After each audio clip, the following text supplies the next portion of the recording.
ನಮಸ್ಕಾರ ವೀಕ್ಷಕರೇ. ನಮಸ್ಕಾರ ಸರ್, ಈಗ ಪ್ರಯೋಗಗಳು ಸಾಕಷ್ಟು ನಡೀತಾ ಇದ್ದಾವೆ.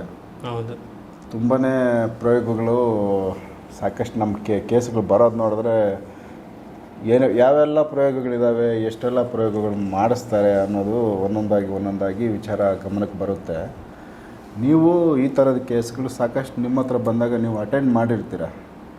ನಿಮಗೆ ಅಂದಾಜಲ್ಲಿ ಬರೋವಂಥವು ಯಾವೆಲ್ಲ ಪ್ರಯೋಗಗಳನ್ನ ಇಲ್ಲಿ ಮಾಡಿಸ್ಬೋದು, ಯಾವೆಲ್ಲ ವಸ್ತುಗಳನ್ನ ಬಳಸಿ ಪ್ರಯೋಗಗಳು ನಡೀತವೆ, ಮುಖ್ಯವಾಗಿ ಈ ಥರದ ವಸ್ತುಗಳು ಇಟ್ಕೊಂಡೇ ಈ ಎಲ್ಲ ಪ್ರಯೋಗಗಳು ನಡೀತವೆ ಅಂತ ಹೇಳ್ಬೇಕಂದ್ರೆ ಯಾವ ವಸ್ತುಗಳು? ನೀವು ಹೇಳ್ಬೇಕಂದ್ರೆ ಈ ಪ್ರಯೋಗಕ್ಕೆ ಸಂಬಂಧಪಟ್ಟಂತೆ ಮೂಲಿಕೆಗಳಾಗ್ಬೋದು, ಇಲ್ಲ ವಸ್ತುಗಳಾಗ್ಬೋದು, ಇಲ್ಲ ಅದ್ರ ಬಗ್ಗೆ ಒಂದಷ್ಟು ವಿಚಾರಗಳು ನಿಮ್ಮ ಗಮನದಲ್ಲಿರೋವು. ನೀವು ಕೂಡ ಸಾಕಷ್ಟು ಪ್ರಯೋಗಗಳನ್ನ ಕ್ಲಿಯರ್ ಮಾಡಿ ಕಳಿಸಿರ್ತೀರ. ಈ ಅನುಭವಗಳನ್ನ ನಮ್ಮ ವೀಕ್ಷಕರ ಮುಂದೆ ಹಂಚಿಕೊಡಿ. ಖಂಡಿತ. ಶ್ರೀ ಗುರುಭ್ಯೋ ನಮಃ. ಹರಿ ಓಂ. ಗುರು ಬ್ರಹ್ಮ ಗುರು ವಿಷ್ಣು ಗುರುದೇವೋ ಮಹೇಶ್ವರ, ಗುರು ಸಾಕ್ಷಾತ್ ಪರಬ್ರಹ್ಮ, ತಸ್ಮೈ ಶ್ರೀ ಗುರುವೇ ನಮಃ. ವಿಶೇಷವಾಗಿ ತಾಂತ್ರಿಕ ಮಹಾವಿದ್ಯಾ ಅಂತಕ್ಕಂಥ ಈ ಒಂದು ವಿದ್ಯೆಯಲ್ಲಿ ಮಂತ್ರಗಳು ಹೇಗೆ ಕೆಲಸ ಮಾಡುತ್ತೋ ಹಾಗೆ ತಂತ್ರನೂ ಕೆಲಸ ಮಾಡುತ್ತೆ. ತಂತ್ರ ಅಂದರೆ ಬೇಕಾಗಿರ್ತಕ್ಕಂಥ ವಸ್ತುಗಳು. ಒಬ್ಬ ಮನುಷ್ಯನ ಹಾಳು ಮಾಡಬೇಕು, ಒಬ್ಬ ಮನುಷ್ಯನಿಗೆ ತೊಂದರೆ ಕೊಡಬೇಕು ಅಂತ ಹೇಳಿದ್ರೆ ಇನ್ನೇನು ಬೇಕಾಗಿಲ್ಲ. ಕೆಲವರು ಹೇಳ್ತಾರೆ ಫೋಟೋ ಬೇಕು, ಅದು ಬೇಕು, ಇದು ಬೇಕು ಅಂತ. ಏನೂ ಇಲ್ಲ. ಅವ್ನು ನಡೆದಿರೋಂಥ 3 ಹೆಜ್ಜೆ ಮಣ್ಣು ತಂದರೆ ಸಾಕು. 3 ಹೆಜ್ಜೆ ಮಣ್ಣು. ಆ 3 ಹೆಜ್ಜೆ ಮಣ್ಣಲ್ಲಿ ಅವನ ಇಡೀ ಕುಟುಂಬವನ್ನೇ ನಾಶನ ಮಾಡುವಂಥ ಒಂದು ಭಯಂಕರ ಪ್ರಯೋಗಗಳನ್ನೆಲ್ಲ ಮಾಡಿಸ್ಬಿಡ್ತಾರೆ. ತಾಂತ್ರಿಕದಲ್ಲಿ ಅದಿದೆ. ಕಾಲಿನ ಮಣ್ಣು ಇಟ್ಕೊಂಡು ಮಾಡುವಂಥದ್ದು 3 ಹೆಜ್ಜೆ ಮಣ್ಣು. ಈ 3 ಹೆಜ್ಜೆ ಮಣ್ಣಿಂದ ಎಂಥ ಪ್ರಯೋಗಗಳನ್ನ ಮಾಡ್ತಾರೆ ಅಂದರೆ, ಯಾವುದಾದ್ರೂ ಈ ಸಂಬಂಧನೇ ಇರಲ್ಲ ಆ ವ್ಯಕ್ತಿಗೆ ಅಂಥ ಒಂದು ಪ್ರೇತಗಳನ್ನ ಕಳಿಸ್ಬಿಡೋದು ಅವ್ರಿಗೆ. ಪ್ರೇತಗಳನ್ನ ಬಿಡೋದು ಹೆಂಗೆ ಬಿಡ್ತಾರೆ ಅಂದರೆ, ಇವನು ಏನು ನೋಡಿ, ನಮ್ಮ ಇಡೀ ದೇಹದಲ್ಲಿ ತಲೆಯಿಂದ ಕಾಲು ಪಾದದ ತನಕ ಎಲ್ಲನೂ ಆ ಎನರ್ಜಿ ಇರ್ತಕ್ಕಂಥದ್ದು ಕಾಲು ಪಾದದಲ್ಲಿ. ಆ ಪಾದದೊಳಗಿಂದನೇ ಕೆಲವು ಅವನಿಗೆ ಗೊತ್ತಿಲ್ಲದೆ ಇರ್ತಕ್ಕಂಥ ಗುಪ್ತವಾಗಿರ್ತಕ್ಕಂಥ ಕೆಲವು ಶಕ್ತಿಗಳು ಹೋಗೋದು, ಮತ್ತು ಕೆಲವು ಎನರ್ಜಿಗಳು ಹೋಗೋದು. ಕಾಲು ಪಾದ ಅಂದರೆ ಇದ್ರ ಬಗ್ಗೆ ಯಾರು ಜಾಸ್ತಿ ತಲೆ ಕೆಡಿಸ್ಕೊಂಡಿಲ್ಲ. ಆದರೆ ಆ ಪಾದದಲ್ಲಿ ತುಂಬ ಎನರ್ಜಿ ಇರುತ್ತೆ. ಇಡೀ ಮನುಷ್ಯನ ನೋಡಿ ನಿಂತರೆ ಇಡೀ ಮನುಷ್ಯನ ತೂಕವನ್ನೇ ಅದು ಹೊತ್ಕೊಂಡಿರುತ್ತೆ. ಹೌದು, ಆಯಿತಾ. ಅಲ್ಲಿ ಆ ಬ್ರಹ್ಮನ ಸ್ಥಾನ ಆ ಕಾಲಿನ ಮಧ್ಯದಲ್ಲಿದೆ.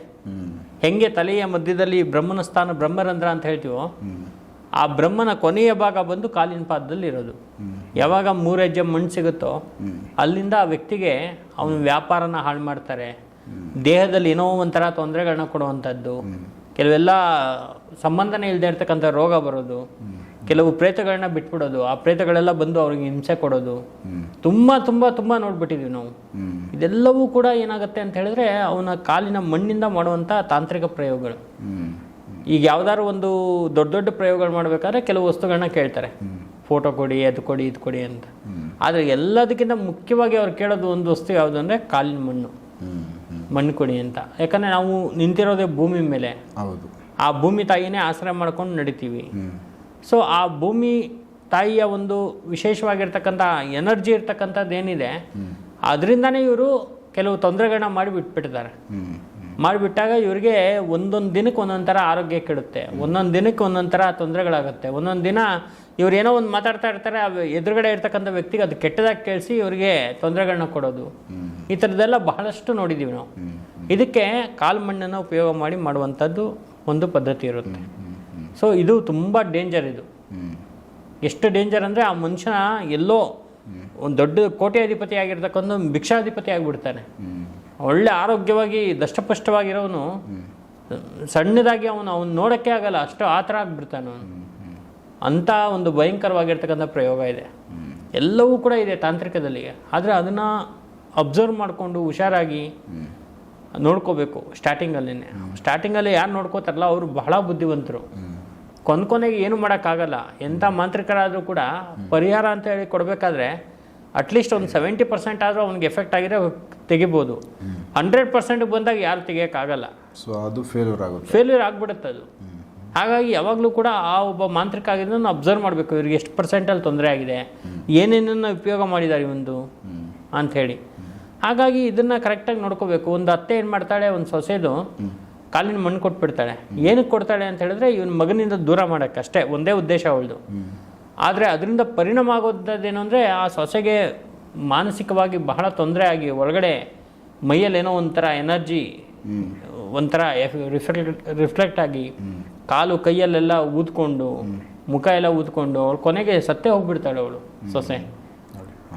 ಆದರೆ ಅದನ್ನು ಅತ್ತೆ ಬಯಸಿರಲ್ಲ ಅವಳು, ತುಂಬ ಪಶ್ಚಾತ್ತಾಪ ಪಡ್ತಾಳೆ ಕೊನೆಗೆ. ಅದು ಏನು ಪ್ರಯೋಜನ? ಹಾಗಾಗಿ ತಾಂತ್ರಿಕನ ಮಾಡಿಸ್ಬೇಕಾದ್ರೆ ಈ ಥರದ್ದೆಲ್ಲ ಮಾಡ್ತಾರೆ ನೋಡಿ ಪ್ರಯೋಗಗಳು. ಹಾಗಾಗಿ ಅದನ್ನು ಮಾಡಿಸ್ಲೇಬೇಡಿ ಅಂತ ಹೇಳೋದು ನಾನು. ಯಾವ ವಸ್ತುಗಳನ್ನ ಇಂಪಾರ್ಟೆಂಟ್ ಆಗಿ ಬಳಸ್ತಾರೆ? ಮುಖ್ಯವಾಗಿ ಬಳಸೋವಂಥದ್ದು ಏನು ಅಂದರೆ ಕಾಲ್ಮಣ್ಣು ಇದೆ, 3 ಹೆಜ್ಜೆ ಕಾಲ್ಮಣ್ಣು. ಸೊ ಇದು ಇಂಪಾರ್ಟೆಂಟ್. ಹೌದು. ನೆಕ್ಸ್ಟ್ ಬಂದು ಫೋಟೋ ಬೇಕು, ಫೋಟೋನ ತಗೊಳ್ತಾರೆ, ರೀಸೆಂಟ್ ಫೋಟೋಗಳು ಬೇಕಾಗುತ್ತೆ. ಆಮೇಲೆ ಕೈದು ಉಗುರು ತಗೊಳ್ತಾರೆ, ತಲೆ ಕೂದಲು ತಗೊಳ್ತಾರೆ. ಒಂದು 7-8 ಚಿಹ್ನೆ ಅಂತ ಹೇಳಿ ಕರೀತಾರೆ ಅದನ್ನು, ಚಿಹ್ನೆಗಳು ಕೊಡಿ ಅಂತ. ಚಿಹ್ನೆ ಅಂತ ಹೇಳಿದ್ರೆ ಇದನ್ನೆಲ್ಲ ತೊಗೊಂಡು ಮಾಡ್ತಾರೆ, ಪ್ರಯೋಗ ಮಾಡ್ತಾರೆ. ಯಾರ ಮೇಲೆ ಅಂದರೆ ಅವ್ರ ಮೇಲೆಲ್ಲ ಮಾಡೋಕ್ಕಾಗಲ್ಲ. ಆಮೇಲೆ ಕೆಲವ್ರು ಏನು ಮಾಡ್ತಾರೆ ಅಂದರೆ ನಾನು ಕೊಟ್ಬಿಡ್ತೀನಿ ನೀವು ಮಾಡಿ ನೋಡೋಣ ಅಂತಾರೆ. ಅದು ಬಹಳ ಮುಟ್ಟಾಳ್ತನ. ಅದೇನಾಗುತ್ತೆ ಅಂತ ಹೇಳಿದ್ರೆ ಆ ಎನರ್ಜಿ ಅಂತಕ್ಕಂಥದ್ದು ಏನಾಗುತ್ತೆ ಅಂದರೆ ಆ ಒಂದು ಟೈಮ್ ಅನ್ನೋದು ಇರುತ್ತೆ. ಈಗ ಮಾಡಿದ ತಕ್ಷಣವೇ ಸಕ್ಸಸ್ ಆಗಿಬಿಡುತ್ತೆ, ಮಾಡಿದ ತಕ್ಷಣ ಅನುಕೂಲ ಆಗಿಬಿಡುತ್ತೆ, ಆ ಥರ ಅಲ್ಲ ಅದು. ಅದಕ್ಕೊಂದು ಟೈಮ್ ಇದೆ. ಆ ಟೈಮಲ್ಲಿ ಏನಾದರೂ ಅದು ಹೊಡಿತು ಅಂದರೆ ಹಂಗೆ ಹೊಡಿಲ್ಲ, ಪೂರ್ತಿ ನಾಶನ ಮಾಡಾಕ್ಬಿಡುತ್ತೆ, ಅಷ್ಟು ತೊಂದರೆಗಳನ್ನ ಕೊಟ್ಬಿಡುತ್ತೆ. ಹಾಗಾಗಿ ಈ ವಿಚಾರದಲ್ಲಿ, ಈ ತಾಂತ್ರಿಕ ವಿಚಾರದಲ್ಲಿ ಬಹಳ ಹುಷಾರಾಗಿರಬೇಕು. ಸೊ ಇದರಲ್ಲಿ ಕೂಡ ಯಾಮಾರಬಾರದು, ಮತ್ತು ಕೇರ್ ಮಾಡ್ದಂಗೆ ಬಿಡು ಏನಾಗುತ್ತೆ ಅನ್ನೋ ಥರ ಒಂದು ಉದ್ದಟತನ ಇರಬಾರ್ದು. ಸೊ ತುಂಬಾ ಇದರಲ್ಲಿ ಹುಷಾರಾಗೇ ಹೆಜ್ಜೆ ಇಡಬೇಕು. ಹೌದೌದು, ಖಂಡಿತ. ಸೊ ವೀಕ್ಷಕರು, ಯಾಕಂದರೆ ಇದು ಅನುಭವದ ಮಾತುಗಳು. ಸುಮಾರು ಜನ ಬಿಡು ಏನಾಗುತ್ತೆ ಮಾಡಲಿ ಅನ್ನೋ ಥರ, ನನ್ನ ಮೇಲೆ ಮಾಡಿಸ್ಲಿ ಅಂತ ಕೆಲವರು ಹೇಳ್ತಾರೆ. ಹಂಗೆ ಮಾಡಬಾರ್ದು. ಆ ಟೈಮ್ನಲ್ಲಿ ಆಗಿಲ್ಲ ಅಂದ್ರೆ ಹೇಳ್ತಾರೆ, ಆದರೆ ಒಳಗಡೆಯಿಂದ ಧೈರ್ಯ ಇರಲ್ಲ ಅವ್ರಿಗೆ. ಆ ಒಂದಷ್ಟು ಟೈಮ್ಗಳು, ಅದಕ್ಕೆ ಆದ ಕೆಲವೊಂದು ಪರ್ಟಿಕ್ಯುಲರ್ ಟೈಮ್ ಬರೋ ತನಕ ಅದು ವೆಯ್ಟ್ ಮಾಡಿ ಆ ಟೈಮ್ನಲ್ಲಿ ಅದು ರಿಫ್ಲೆಕ್ಟ್ ಹೊಡಿತದೆ. ಹಾಗಾಗಿ ಆ ಟೈಮ್ನಲ್ಲಿ ಅವರಿಗೆ, ಅವ್ರ ಕುಟುಂಬಕ್ಕೂ ಕೂಡ ಡ್ಯಾಮೇಜ್ಗಳಾಗೋ ಚಾನ್ಸಸ್ ಇರುತ್ತೆ. ಯಾಕಂದರೆ ಈ ಥರದ ಕೇಸ್ಗಳು, ಅನುಭವಗಳು ಸಂತೋಷ್ ಭಟ್ರಾಗ್ಬೋದು, ನಮ್ಮಲ್ಲಿ ಇನ್ನೂ ಸಾಕಷ್ಟು ಗುರುಗಳು ಆ ವಿಚಾರಗಳಲ್ಲಿ ಅನುಭವಗಳಿದ್ದಾವೆ. ಆ ಅನುಭವಗಳಿಂದನೇ ಈ ವಿಚಾರಗಳನ್ನ ನಿಮ್ಮ ಗಮನಕ್ಕೆ ತೊಗೊಬರ್ತಾರೋದು ನಾವು. ಅರವಿಂದ್ ಸರ್, ಈ ವಿಚಾರದಲ್ಲಿ ನಾನು ಹೇಳೋದೇನು ಅಂದರೆ, ನಾವು ಇವತ್ತಿನ ತನಕ ಈ ವಿದ್ಯೆ ಕಲಿತು 24 ವರ್ಷ ಆಯಿತು. 2000 ಇಸ್ವಿಗೆ ಶುರು ಮಾಡಿದ್ದು, 25 ಆಯಿತು, 24 ಇಟ್ಕೊಳ್ಳೋಣ. ಹೌದು, 24 ವರ್ಷದಲ್ಲಿ ಸಾಕಷ್ಟು ದೊಡ್ಡ ದೊಡ್ಡ ದೊಡ್ಡ ದೊಡ್ಡ ಕೇಸ್ಗಳನ್ನ ಕ್ಲಿಯರ್ ಮಾಡಿಕೊಟ್ಟಿದ್ದೀವಿ, ಯಾರಿಗೂ ಮಾಡಿಸಿಲ್ಲ. ಇದು ಬಹಳ ಮುಖ್ಯವಾಗಿರ್ತಕ್ಕಂಥ ವಿಚಾರ. ಯಾಕಂದರೆ ನಮ್ಮಲ್ಲಿ ಬರೋರಿಗೆ ಕೆಲವರು ಒಂದು 5% 10% ಜನ ಏನಾದ್ರು ಮಾಡಿಕೊಡಿ ಅಂತ ಹೇಳ್ತಾರೆ. ಅದು ಯಾರಿಗೂ ನಾವು ಮಾಡಲ್ಲ. ಅದನ್ನು ಆ ಮಾಡಿರ್ತಕ್ಕಂಥದ್ದನ್ನು ಕ್ಲಿಯರ್ ಮಾಡೋದಷ್ಟೇ ನಮಗೆ ವಿದ್ಯೆ ಕಲ್ತಿರೋದು, ಅಷ್ಟನ್ನೇ ಮಾಡೋದು ನಾವು ಯಾವಾಗಲೂ. ಅದಕ್ಕೆ ಅವ್ರು ಎಂಥದ್ದೇ ದುಡ್ಡಿನ ಆಮಿಷ ತೋರಿಸ್ಲಿ, ಏನೇ ಮಾಡಲಿ, ನಾವು ಅದಕ್ಕೆಲ್ಲ ತಲೆಬಾಗೋರಲ್ಲ. ಆಮೇಲೆ ಇದನ್ನು ಕ್ಲಿಯರ್ ಮಾಡಬೇಕು ಅಂದರೆ, ಈ ಪ್ರಯೋಗವನ್ನು ಕ್ಲಿಯರ್ ಮಾಡಬೇಕು ಅಂದರೆ ಒಂದು ಅದ್ಭುತವಾಗಿರ್ತಕ್ಕಂಥ ಒಂದು ಪ್ರಯೋಗ ಇದೆ. ಯಾವ ಥರ ಅಂತ ಹೇಳಿದ್ರೆ, ನಾವು ಕೆಲವು ಗಿಡಮೂಲಿಕೆಗಳನ್ನ ಕೊಡ್ತೀವಿ ಅವರಿಗೆ.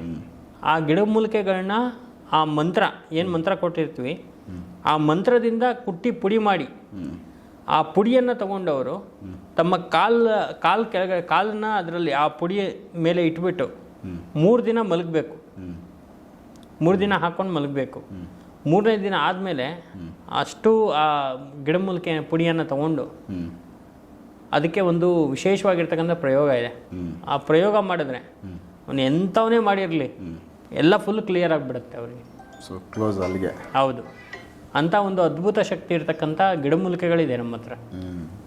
ಸೊ ಅಂದರೆ ಎಂಥದ್ದೇ ಪ್ರಯೋಗ ಇರಲಿ ಅದನ್ನು ನಾಶ ಮಾಡುವಂಥ ಮೂಲಿಕೆಗಳಿದೆ. ಹಾಂ, ಅದ್ಭುತವಾಗಿರ್ತಕ್ಕಂಥ ಮೂಲಿಕೆಗಳಿದೆ. ಸೊ ಅಂದರೆ ಸಮಸ್ಯೆ ಎಂಥದ್ದೇ ಇರಲಿ ಅದಕ್ಕೆ ಪರಿಹಾರಕ್ಕೆ ದಾರಿಗಳು ಇದ್ದಾವೆ. ಇದೆ, ಖಂಡಿತ ಇದ್ದಾವೆ.